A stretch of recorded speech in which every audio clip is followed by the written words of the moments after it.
নমস্কার, প্রাইম ডেস্কের পর্দায় আপনাদের সবাইকে স্বাগত। এই মুহূর্তে আপনাদের সঙ্গে রয়েছে আমি পীযূষ। আপনারা দেখছেন নিউজ নাও। শুরু করছি এই মুহূর্তের বিস্তারিত সংবাদ। নির্বাচনের বছরে বাজেট মানেই জনমোহিনী সিদ্ধান্তের প্রত্যাশা, কিন্তু সংসদে 85 মিনিটের বক্তব্যে সেই প্রচলিত ধারায় হাঁটলেন না অর্থমন্ত্রী নির্মলা সীতারমণ। কর ছাড় বা ভর্তুকির বদলে তিনি বেছে নিলেন প্রতিরক্ষা শক্তিশালীকরণ, অবকাঠামো সম্প্রসারণ এবং মানব সম্পদ উন্নয়নের দীর্ঘমেয়াদী কৌশল। রবিবার সংসদে 85 মিনিটের দীর্ঘ বাজেট বক্তৃতা রাখলেন কেন্দ্রীয় অর্থমন্ত্রী নির্মলা সীতারমণ। তবে সাধারণ মানুষের জন্য প্রত্যক্ষ কোনো বড় স্বস্তির ঘোষণা বা কর ছাড়ের চমক ছিল না এই বাজেটে।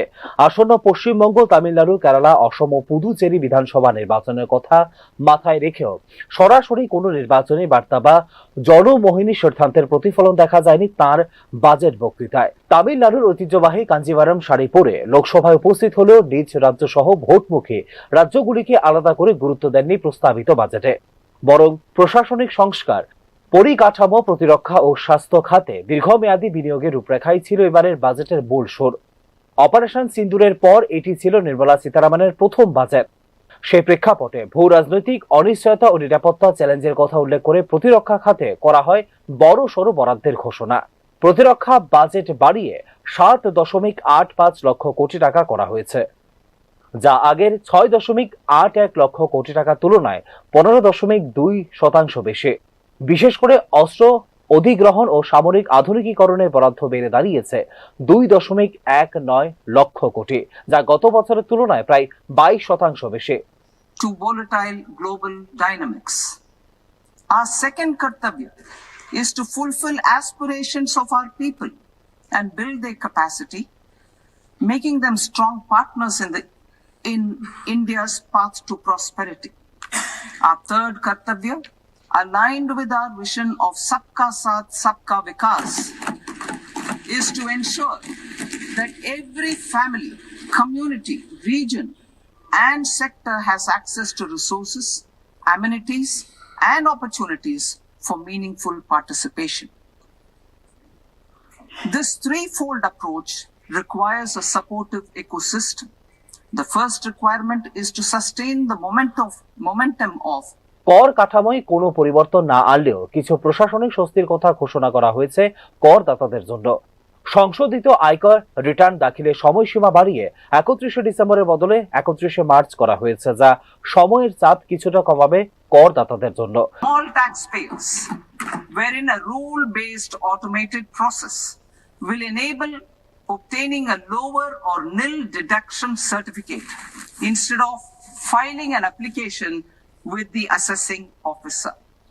For the ease of taxpayer holding securities in multiple companies, I propose to enable depositories to accept Form 15G or Form 15H from the investor and provide it directly to various relevant companies. I propose to extend time available for revising returns from 31st December to up to 31st March with the payment of a nominal fee. I also propose to stagger the timeline for filing of tax returns. Individuals with ITR 1 and ITR 2 returns will continue to file till 31st July, and non-audit business cases or trusts are proposed to be allowed time till 31st August. স্বাস্থ্য খাতে cancer ও বিরল রোগের চিকিৎসা সহজলভ্য করতে নেওয়া হয়েছে গুরুত্বপূর্ণ সিদ্ধান্ত। 17টি ক্যান্সারের ঔষধ এবং হেমোফিলিয়া, সিকেল সেল অ্যানিমিয়া ও মাসকুলার ডিস্ট্রফি সহ 3টি বিরল রোগের ওষুধের সম্পূর্ণ প্রত্যাহার করা হয়েছে 5% আমদানি শুল্ক। পরিকাঠামো উন্নয়নে উচ্চগতির রেলের উপর দেওয়া হয়েছে বিশেষ গুরুত্ব। মুম্বাই, পুনে থেকে বারাণসী, শিলিগুড়ি মোট 7টি হাই স্পিড রেল করিডোরের ঘোষণা করা হয়েছে, যা দেশের শিল্প, বাণিজ্য, পর্যটনে গতি আনবে বলে দাবি অর্থমন্ত্রকের। স্বাস্থ্য ও শিক্ষা ক্ষেত্রে নতুন পরিকাঠামো গড়ে তুলতে 3টি আয়ুর্বেদিক এইমস এবং চিকিৎসা পর্যটনের জন্য 5টি বিশেষ চিকিৎসা কেন্দ্র স্থাপনের প্রস্তাব রাখা হয়েছে বাজেটে। পাশাপাশি 5 লক্ষেরও বেশি জনসংখ্যার টায়ার 2 ও টায়ার 3 শহরগুলির উন্নয়নে 12.2 লক্ষ কোটি টাকা ব্যয়ের পরিকল্পনার কথা জানানো হয়েছে প্রস্তাবিত বাজেটে। শিক্ষাক্ষেত্রে ডিজিটাল দক্ষতা বাড়াতে 15,000 মাধ্যমিক বিদ্যালয় এবং 5,000 কলেজে কন্টেন্ট ক্রিয়েটর ল্যাব স্থাপনের সিদ্ধান্ত নেওয়া হয়েছে। নারী ক্ষমতায়নের ক্ষেত্রে প্রতিটি জেলায় একটি করে প্রায় 800টি মেয়েদের হোস্টেল নির্মাণের ঘোষণা বাজেটের অন্যতম উল্লেখযোগ্য দিক। সার্বিকভাবে তাৎক্ষণিক স্বস্তির বদলে প্রতিরক্ষা, অবকাঠামো ও মানব সম্পদ উন্নয়নে দীর্ঘমেয়াদী বিনিয়োগের রূপরেখা তুলে ধরা হয়েছে বাজেটে, যেখানে রাজনৈতিক বার্তা চেয়ে বেশি গুরুত্ব দেওয়া হয়েছে প্রশাসনিক ধারাবাহিকতাকে। Bureau report, news now.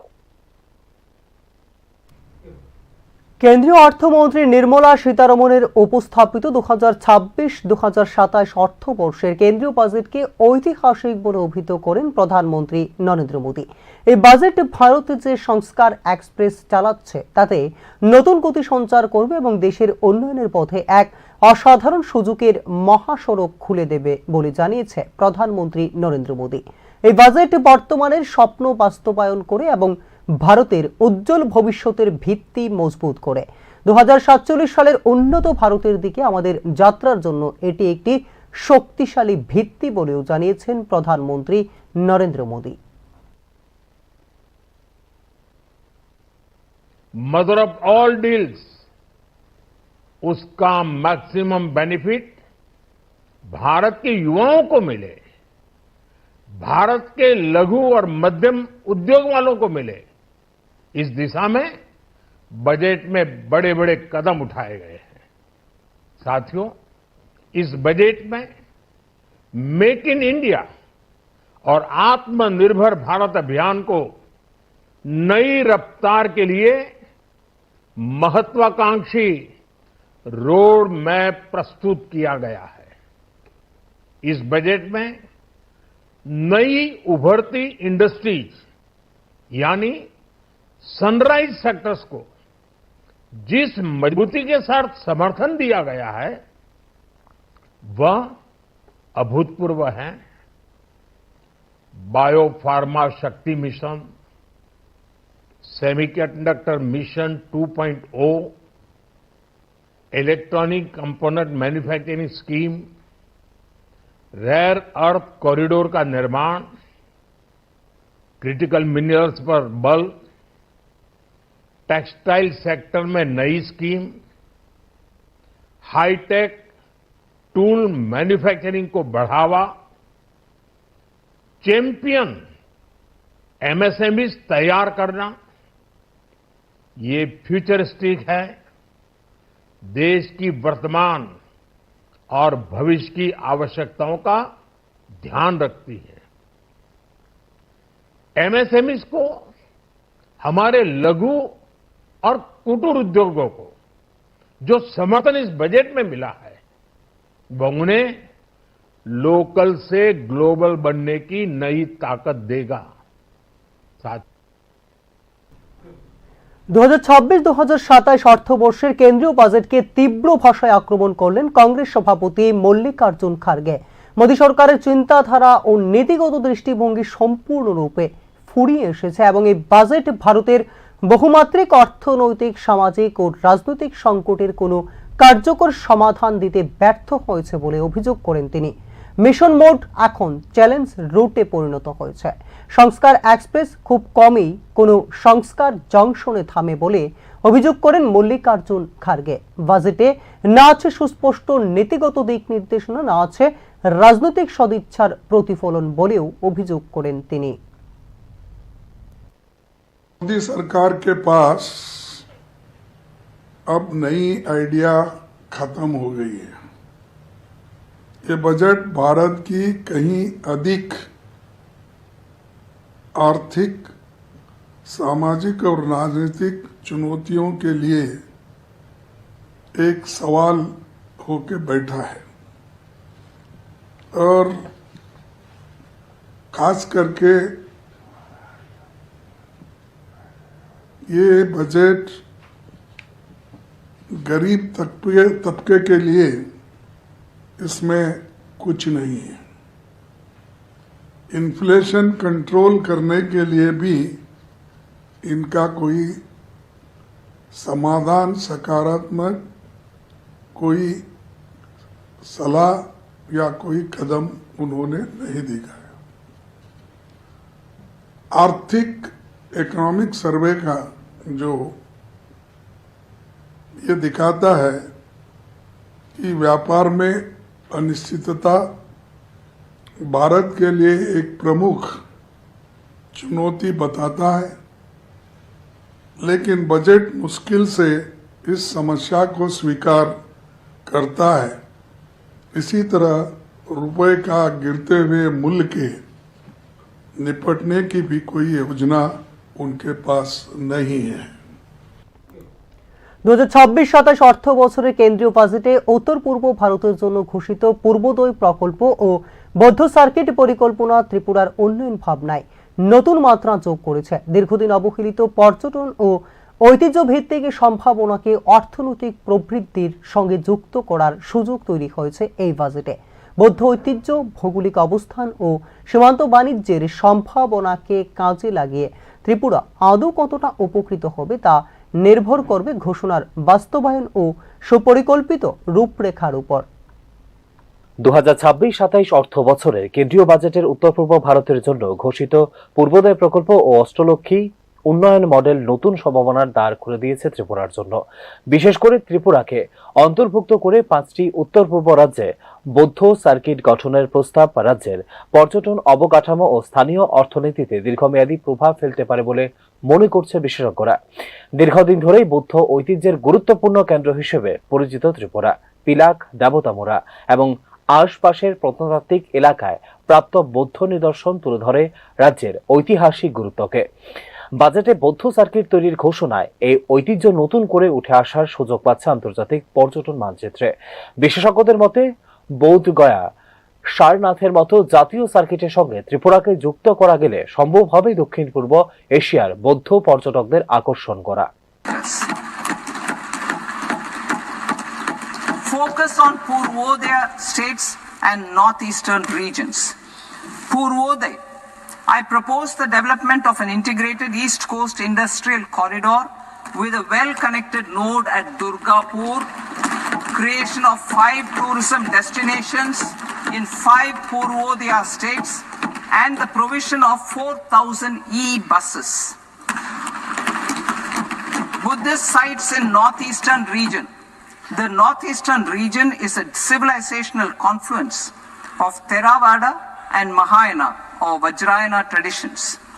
I propose to launch a scheme for development of Buddhist circuits in Arunachal Pradesh, Sikkim, Assam, Manipur, Mizoram and Tripura. The scheme will cover preservation of temples and monasteries, pilgrimage interpretation centers, connectivity and pilgrim. তবে সম্ভাবনার পাশাপাশি চ্যালেঞ্জও কম নয়। রাজ্যে পর্যটন পরিকাঠামো এখনো পুরোপুরি আন্তর্জাতিক মানের নয়। বাজেটে বিশ্বমানের তীর্থযাত্রী সুবিধা, ধ্যান কেন্দ্র এবং ডিজিটাল হেরিটেজ ট্রেইলের কথা বলা হলেও বাস্তবায়নের ক্ষেত্রে রাজ্য ও কেন্দ্রের সমন্বয় অত্যন্ত গুরুত্বপূর্ণ। সড়ক যোগাযোগ, আবাসন, ভাষা সহায়তা ও স্বাস্থ্য পরিষেবার মান উন্নত না হলে কঠিন হতে পারে প্রত্যাশিত পর্যটক প্রবাহ অর্জন করা। কেন্দ্রীয় বাজেটে ঘোষিত 5টি আঞ্চলিক মেডিকেল ট্যুরিজম হাব গঠনের পরিকল্পনা ত্রিপুরার জন্য তাৎপর্যপূর্ণ। বাংলাদেশ ও মায়ানমারের সঙ্গে ভৌগোলিক নৈকট্যের কারণে চিকিৎসা পর্যটনে একটি সম্ভাব্য প্রবেশদ্বার হতে পারে ত্রিপুরা। তবে এর জন্য আগরতলা ও অন্যান্য শহরে উন্নত চিকিৎসা পরিকাঠামো ও দক্ষ মানব সম্পদ গড়ে তোলার প্রয়োজন রয়েছে। এই প্রকল্পগুলি সফল বাস্তবায়ন হলে বাড়তে পারে পর্যটন নির্ভর কর্মসংস্থান, হোটেল পরিবহন, গাইড পরিষেবা, হস্তশিল্প ও ক্ষুদ্র ব্যবসায় পড়বে এর সরাসরি প্রভাব। একদিকে বিশ্লেষকদের মতে বাজেট ঘোষণায় ত্রিপুরা যে গুরুত্ব পেয়েছে তা নিঃসন্দেহে ইতিবাচক, কিন্তু ঘোষণার পর দ্রুত প্রকল্প চিহ্নিতকরণ, সময়সীমা নির্ধারণ এবং স্বচ্ছ অর্থায়ন প্রক্রিয়া না হলে এটি সীমাবদ্ধ থেকে যেতে পারে কাগজে। সব মিলিয়ে 2026-27 সালের কেন্দ্রীয় বাজেট ত্রিপুরার জন্য নিঃসন্দেহে তৈরি করেছে একটি কৌশলগত সুযোগ। বৌদ্ধ সার্কিট ও পর্যটন কেন্দ্রিক উন্নয়ন যদি পরিকল্পিতভাবে বাস্তবায়িত হয় তবে উত্তর পূর্ব ভারতের পর্যটন ও সাংস্কৃতিক কেন্দ্র হিসেবে নতুন পরিচয় পেতে পারে ত্রিপুরা। ব্যুরো রিপোর্ট, নিউজ নাও। বুদ্ধিস্ট সার্কিটে উত্তর পূর্বাঞ্চলের অন্যান্য রাজ্যগুলির সাথে ত্রিপুরাও যুক্ত হওয়ার ফলে বৃদ্ধি পাবে রাজ্যের অর্থনীতি, পর্যটন এবং কর্মসংস্থান। রবিবার সংসদে পেশ করা কেন্দ্রীয় বাজেটে 2026-এর ওপর প্রতিক্রিয়া দিতে গিয়ে এরকমটাই জানিয়েছেন মুখ্যমন্ত্রী ডক্টর মানিক সাহা। বাজেটে পূর্বোত্তরের পর্যটনের উপর গুরুত্ব দেওয়া হয়েছে, প্রতিটি ঘরে আয় বৃদ্ধির ব্যবস্থা করা হয়েছে বাজেটে বলেও এদিন এক প্রতিক্রিয়ায় জানিয়েছেন মুখ্যমন্ত্রী প্রফেসর ডক্টর মানিক সাহা।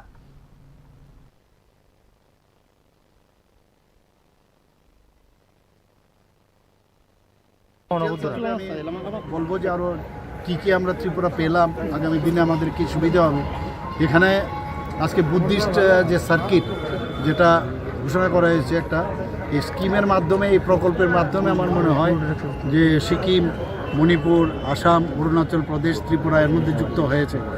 এর মধ্যে বিশেষ করে পিলগ্রিমস যারা আছে ওরা কিন্তু এই মণিপুর, শুদ্ধ এই রাজ্যগুলো কিন্তু একসাথে যোগ হবে। এতে করে আমাদের যখনই পিলগ্রিমস আসবে, এই সার্কিটে মানুষ আসা যাওয়া করবে, অর্থনীতিও বাড়বে রাজ্যের, আর মানুষের কাজের সুবিধাও বাড়বে, পর্যটকরাও এখানে আসবে, ত্রিপুরার সম্পর্কেও জানবে। এটা গেল একদিক। দ্বিতীয় হচ্ছে যে মাননীয় প্রধানমন্ত্রীজি বারবার বলছেন যে পূর্বোত্তরে যে আমাদের পর্যটন যে এটার উপরে যাতে বেশি আরও জোর দেওয়া যায়, তার জন্য উনি কিন্তু এবারের বাজেটের মধ্যে নির্মলা সীতারামনজি এর মধ্যেও কিন্তু জোর দিয়েছে। তো অত্যন্ত ভালো বাজেট হয়েছে ত্রিপুরার জন্য, নিশ্চয়ই এটা আরও ফলদায়ক হবে। এবং আমি আরও পুরো ডিটেলস দিয়ে কালকে আমি আপনাদের ডাকবো, আমি আশা করছি কালকে আমি ডাকবো, আর কালকে যদি না হয় তাহলে পরের দিন হবে। কিন্তু আপনাদের ডেকে আমি পুরো ডিটেলস নিয়ে, কারণ আজকে খালি এমনিতে দেখলাম, সব ডিটেলস তো পাওয়া যাবে না, ডিটেলস আসলে আপনাদের সামনে আমি সব কিছু আপনাদের গোচরে রাখবো। Thank you. তারপরে যে বিরোধীরা শুরু থেকে বাজেট সম্পর্কে মতামত দিচ্ছেন জাতীয় স্তর এবং রাজ্য স্তরের ক্ষেত্রে, সার্বিকভাবে জনগণের উদ্দেশ্যে আপনার তরফে কি বার্তা থাকবে? ওনারা তো বলার আছে বলবে, কিন্তু আসলে তো যে কথাটা বারবার বলছেন মাননীয় প্রধানমন্ত্রীজি, বারবার বলছেন আমার কাছে চারটাই জাতপাতের রাজনীতি তো আমরা দেখেছি, যুবক, তারপর আপনার মহিলা, গরিব এবং কৃষক, এই চার জাতের উন্নয়নে মেইন। এবং এইবারের বাজেটে কিন্তু চার যে জাত আছে তাদেরই উন্নয়নের কথা বলছেন। ওনারা তো এইভাবে কোনোদিন চিন্তা ভাবনা করেননি। আজকে যে তিনটা পিলারের কথা বললাম আমি, ইনফ্রাস্ট্রাকচার, সবকা সাথ সবকা বিকাশ, তারপর আপনার প্রান্তিক এরিয়াতে তার উন্নয়ন, এবং প্রতিটা ঘরে উনি কি বলছেন, প্রতিটা ঘরে মানুষের যাতে আয় বৃদ্ধি হয় সেই ব্যবস্থা করছে। বাজেট হতাশ করেছে সাধারণ মানুষকে, গুরুত্বপূর্ণ ক্ষেত্রগুলিতে হ্রাস করা হয়েছে বরাদ্দ। কেন্দ্রীয় বাজেট 2026-এর প্রতিক্রিয়ায় এরকমটাই জানিয়েছেন এরপর প্রদেশ কংগ্রেস এবং সিপিআইএম। 2026-27 অর্থ বছরে কেন্দ্রীয় বাজেট নিয়ে তীব্র প্রতিক্রিয়া দিয়েছে প্রদেশ কংগ্রেস এবং সিপিআইএম। বাজেটে স্বাস্থ্য, শিক্ষা, সমাজ কল্যাণ, কৃষি, উত্তর পূর্বাঞ্চলের উন্নয়ন, জল জীবন মিশন ইত্যাদি গুরুত্বপূর্ণ খাতে বরাদ্দ বিপজ্জনকভাবে হ্রাস করা হয়েছে বলে জানিয়েছেন কংগ্রেস বিধায়ক সুদীপ রায় বর্মন। 3,686 কোটি টাকা কমিয়েছে, এডুকেশন সেক্টরে 6,701 কোটি টাকা কমিয়েছে,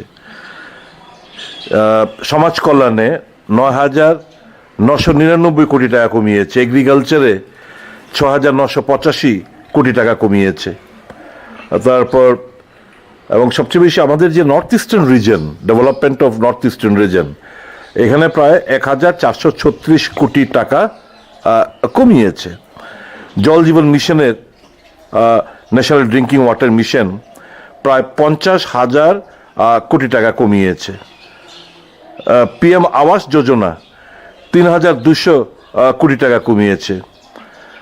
তারপর ধরুন ক্রপ ইন্স্যুরেন্স স্কিম, এখানে টাকা কম ধার্য করা হয়েছে। Urea subsidy, PM Garib Kalyan Anna Yojana, aircraft and aero engines ডিফেন্সে, naval dockyard projects for air force, technology, national security, LPG connectivity to poor household, সেখানেও টাকা কমানো হয়েছে। তো এবারকার বাজেট ইন্ডিকেটর কি, বাজেট ঘোষণার সঙ্গে সঙ্গেই সেন্সেক্স, নিফটি সমস্ত কিছু ধস নেমেছে, এগুলো হচ্ছে ইন্ডিকেটর।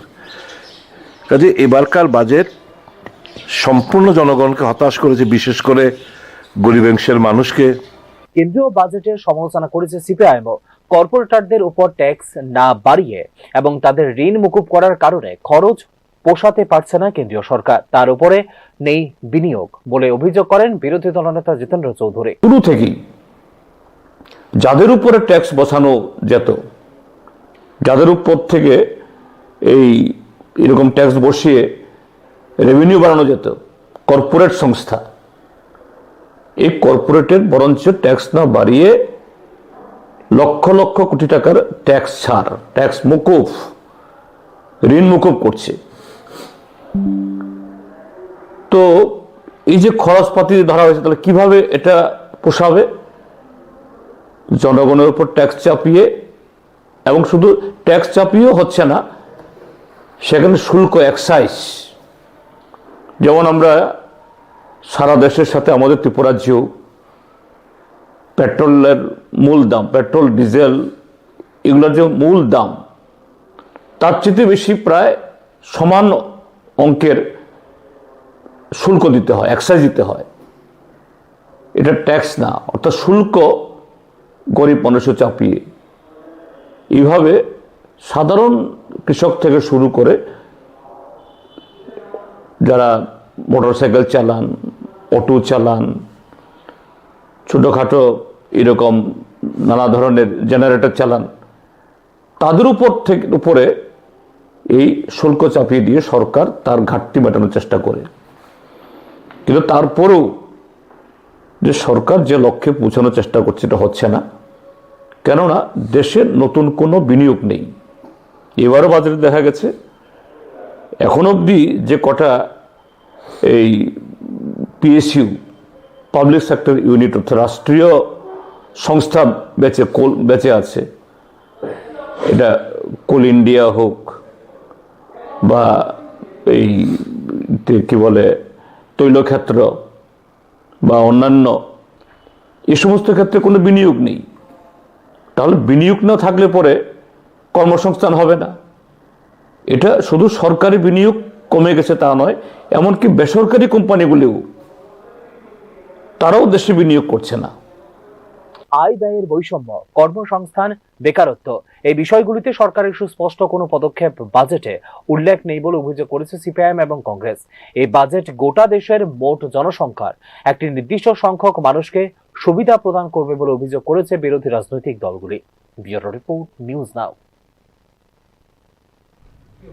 2024-2025 অর্থ বছরের বাজেটের 40% অর্থ দেওয়া হয়েছে টিটিএডিসি কে, কিন্তু ব্যয় কি হয়েছে তার অডিট রিপোর্ট আছে রাজ্য সরকারের কাছে। রবিবার বুরাখা বাজারে যোগদান সভা উপলক্ষে আয়োজিত জনজাতি জনসভায় এরকমটাই জানিয়েছেন মুখ্যমন্ত্রী ডক্টর মানিক সাহা।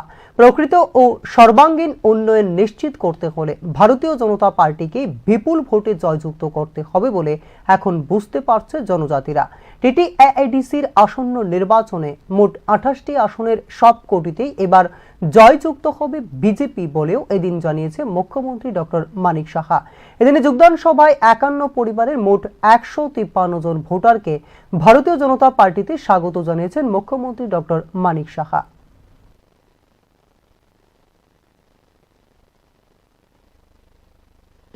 বাজেট বহির্ভূত আমি এবং আমার সরকার আরো 30 কোটি টাকা দিয়েছি, এখানকার বিভিন্ন প্রজেক্টে দেওয়া হয়েছে বন্ধুগণ। 39.06% আমাদের বাজেটের এডিসির উন্নয়নের জন্য দেওয়া হয়েছে। আমাদের এইবারের 25-26-এর যে বাজেট, সেখানেও 40%-এর উপরে এই এডিসি উন্নয়নের জন্য দেওয়া হয়েছে বন্ধু। খালি বলে দেওয়া হয় না। এবং যে অডিট হচ্ছে, এই অডিটের রিপোর্ট আমার কাছে আছে, কি হচ্ছে আমরা সব জানি।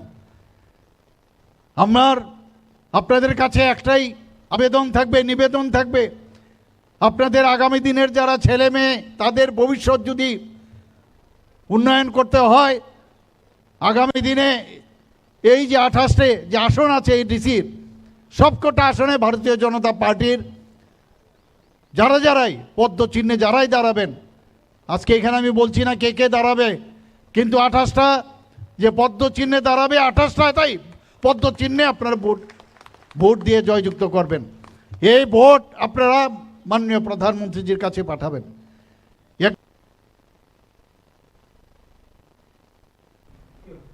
আন্তর্জাতিক বাজারে স্বর্ণের দামের ঊর্ধ্বগতি এখন প্রভাবিত করছে ত্রিপুরার বাজারকেও। গহনার দাম বেড়ে যাওয়ায় সাধারণ ক্রেতারা স্বর্ণ কেনায় আগ্রহ হারাচ্ছেন, ফলে গতিমন্থর হয়ে পড়েছে ব্যবসার। পরিস্থিতি সামাল দিতে নীতিগত সহায়তার ত্রিপুরার জুয়েলারি শিল্পকে এগিয়ে নিয়ে যাবার বিষয়গুলোকে সামনে রেখে অনুষ্ঠিত হলো স্বর্ণকারদের বার্ষিক সাধারণ সভা। আগরতলা সুকান্ত একাডেমি প্রেক্ষাগৃহে রবিবার অনুষ্ঠিত হলো ত্রিপুরা জুয়েলারি অ্যাসোসিয়েশনের বার্ষিক সাধারণ সভা।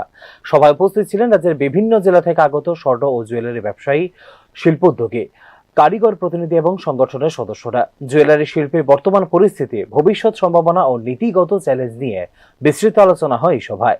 আন্তর্জাতিক বাজারে স্বর্ণের দাম ধারাবাহিকভাবে বৃদ্ধি পাওয়ায় তার সরাসরি প্রভাব পড়তে শুরু করেছে দেশের অভ্যন্তরীণ বাজারে। বৈশ্বিক অর্থনৈতিক অনিশ্চয়তা, ভূ রাজনৈতিক টানাপোড়েন এবং নিরাপদ বিনিয়োগ মাধ্যম হিসেবে স্বর্ণের প্রতি বাড়তি ঝোঁকের ফলে নতুন উচ্চতায় পৌঁছেছে স্বর্ণের মূল্য। এর প্রভাব থেকে বাদ যাচ্ছে না ত্রিপুরার মতো ছোট ও সীমান্তবর্তী রাজ্যগুলির জুয়েলারি বাজারও। আন্তর্জাতিক বাজারে ডলার স্বর্ণ সম্পর্ক, সুদের হার সংক্রান্ত অনিশ্চয়তা এবং বিশ্বব্যাপী মুদ্রাস্ফীতির চাপ স্বর্ণের দামের ঊর্ধ্বগতির প্রধান কারণ বলে উঠে এসেছে এই দিনের সম্মেলনে। বিনিয়োগকারীরা ঝুঁকিপূর্ণ শেয়ার ও মুদ্রা বাজার ছেড়ে নিরাপদ আশ্রয় হিসেবে স্বর্ণের দিকে ঝুঁকছেন, যার ফলে চাহিদা বাড়ছে এবং ঊর্ধ্বমুখী হচ্ছে মূল্য। এই পরিস্থিতির সরাসরি প্রভাব পড়ছে ত্রিপুরার স্থানীয় জুয়েলারি ব্যবসায়। আগরতলা সহ রাজ্যের বিভিন্ন বাজারে স্বর্ণের গহনার দাম বেড়ে যাওয়ায় ক্রেতাদের আগ্রহ কমছে বলে জানাচ্ছেন ব্যবসায়ীরা। বিয়ে ও সামাজিক অনুষ্ঠানের মৌসুমেও প্রত্যাশিত বিক্রি না হওয়ায় আর্থিক চাপে পড়ছে ছোট ও মাঝারি জুয়েলারি দোকানগুলো।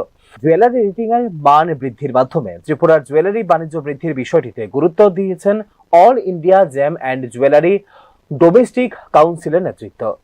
जीजेसी gem and jewellery domestic council जो है, इसमें मोर देन 3,500 मेंबर और 70,000 जो लोग हैं वो एसोसिएटेड हैं जीजेसी से। अभी इंडिया के अंदर जितना 8.5 लाख से 10 लाख करोड़ का जो व्यापार इंडिया के अंदर हो रहा है, वो मेजरली जीजेसी का जो बोर्ड है, ZCM जोनल कमेटी मेंबर, उनके थ्रू हो रहा है। और अभी जो त्रिपुरा के अंदर हम आए हैं, तो यहाँ के जो लोकल, जो कलकत्ता के अंदर माल बनता है, जो वेस्ट बंगाल में बनता है, महाराष्ट्र में बनता है, हम चाहते हैं यहाँ का यूथ, यहाँ के भी मैन्युफैक्चरिंग की फैसिलिटीज़ बढ़े और यहाँ से भी वर्ल्ड को एक्सपोर्ट हो और डोमेस्टिक मार्केट्स के अंदर भी माल बिके। उसके साथ साथ आज आप देखेंगे कि छोटी छोटी सिटीज़ से कॉरपोरेट्स बन रहे हैं, लेकिन त्रिपुरा के अंदर किसी के कुछ ही लोग हैं जिसके 5 स्टोर हैं, 3 स्टोर हैं, 4 स्टोर हैं। तो यहाँ के जो लोकल रिटेलर्स हैं, हम उनको भी आके प्रेरणा करना चाहते हैं जीजेसी के through, gem and jewellery domestic council के थ्रू, जिसके अंदर हम उनको प्रेरणा दे सके ताकि उनके भी मल्टीपल स्टोर हो, बैंकिंग की इन्वेस्टमेंट आ सके, स्टाफ को किस तरीके से ट्रेनिंग करनी है, किस तरीके से ज्वेलरी की ग्रेडिंग, हॉलमार्क का माल बेचना और बिल में काम करना है। ये एक सोच हम त्रिपुरा के अंदर भी डालना चाहते हैं। और आने वाले टाइम के अंदर जो जेम एंड ज्वेलरी शो होता है हमारा, उसके अंदर हम त्रिपुरा के जितने भी रिटेलर्स हैं उनको कॉम्प्लीमेंट्री रूम का स्टे और कॉम्प्लीमेंट्री हमारे शो के अंदर जहाँ पर 20 टन के ऊपर माल देखने को, ज्वेलरी की डिज़ाइन ज्वेलरी देखने को मिलती है और मोर देन 2 लाख डिज़ाइन देखने को मिलेंगे 4 से 7 अप्रैल के बीच में।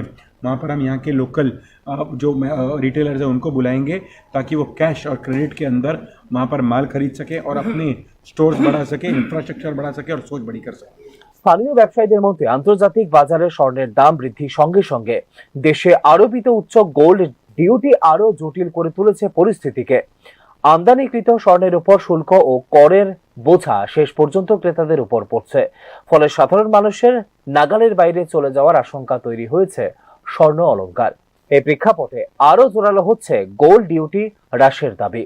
পলিটিক্যাল রিজনে যেভাবে বেড়ে গেছে, তার সঙ্গে ধরুন যখন 30,000 টাকা বা 50,000 টাকা ছিল, তখন যেভাবে ইম্পোর্ট ডিউটি ছিল, আমরা সাজেশন ছিল ইম্পোর্ট ডিউটিটা একটু কম করা, তাতে করে গ্রে মার্কেটের ব্যাপারটা বন্ধ হতো এবং অ্যাট দ্য সেম টাইম বিলে মানে সবাই অফিসিয়ালি তাহলে কাজটা করতো। সেটার ভীষণ একটা চাহিদা আমাদের তরফ থেকে ছিল, কিন্তু দেখা গেল সেটা আগে যা ছিল তাই রয়েছে।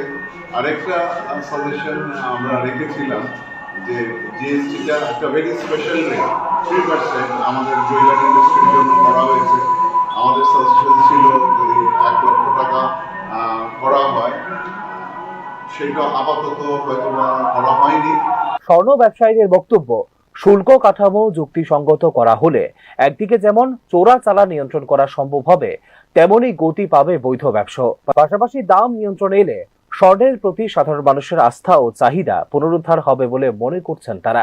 অন্যদিকে অর্থনৈতিক বিশ্লেষকদের একাংশের মত, স্বর্ণের দাম বৃদ্ধির দীর্ঘমেয়াদে বিনিয়োগকারীদের জন্য লাভজনক হলেও স্বল্প মেয়াদে জুয়েলারি শিল্পের উপর এর প্রভাব পড়ছে নেতিবাচক। সব মিলিয়ে বলা যায়, স্বর্ণের দাম বৃদ্ধি এখন আর কেবল বৈশ্বিক অর্থনৈতিক ইস্যু নয়, বরং এটি বড় চ্যালেঞ্জ হয়ে দাঁড়িয়েছে ত্রিপুরার মতো রাজ্যগুলির ক্ষুদ্র ও মাঝারি জুয়েলারি ব্যবসার জন্য। এই পরিস্থিতি সামাল দিতে হলে নীতিগত সহায়তা, শুল্ক পুনর্বিবেচনা এবং স্থানীয় শিল্পের সুরক্ষায় সমন্বিত পদক্ষেপ গ্রহণ করার উপর গুরুত্ব আরোপ করা হয়েছে এই দিনের সম্মেলনে। ব্যুরো রিপোর্ট, নিউজ নাও। রাজধানীর এনএসআরসিসি প্রাঙ্গণে আয়োজিত হলো বেবি ম্যারাথন। এটি শুধু একটি ব্যতিক্রমী বিনোদনমূলক আয়োজনই ছিল না, বরং নগর সমাজের শিশু কেন্দ্রিক কর্মসূচির গুরুত্ব ও সম্ভাবনাকে সামনে এনেছে নতুন করে। এনই বাংলা ও শ্যামসুন্দর জুয়েলার্সের যৌথ উদ্যোগে আয়োজিত হয় এই বেবি ম্যারাথন। রবিবার রাজধানীর এনএসআরসিসি প্রাঙ্গণে অনুষ্ঠিত বেবি ম্যারাথন শুধু একটি ব্যতিক্রমী বিনোদনমূলক অনুষ্ঠানই ছিল না, বরং নগর জীবনে শিশু কেন্দ্রিক কর্মকাণ্ডের ক্রমবর্ধমান প্রয়োজনীয়তার দিকটিও সামনে এনেছে এই অনুষ্ঠানটি। এনই বাংলা ও শ্যাম সুন্দর জুয়েলার্সের যৌথ উদ্যোগে আয়োজিত এই কর্মসূচিতে সকাল থেকেই লক্ষ্য করা যায় শিশু ও অভিভাবকদের স্বতঃস্ফূর্ত অংশগ্রহণ। বয়সের বিভাগ ভিত্তিক এই প্রতিযোগিতায় সবচেয়ে বেশি আলোচনায় আসে 8 থেকে 14 মাস বয়সী শিশুদের হামাগুড়ি ম্যারাথন। এখানে শিশুদের স্বাভাবিক শারীরিক গতিবিধি যেমন দৃশ্যমান হয়েছে, তেমনি স্পষ্ট হয়ে উঠেছে আধুনিক অভিভাবকদের মানসিক অংশগ্রহণ এবং আবেগের বহিঃপ্রকাশ। শিশুদের এগিয়ে যাওয়ার চেয়ে অনেক ক্ষেত্রে অভিভাবকদের উৎসাহ, ডাকাডাকি ও উদ্যোগী যেন হয়ে উঠেছিল প্রতিযোগিতার মূল চালিকা শক্তি।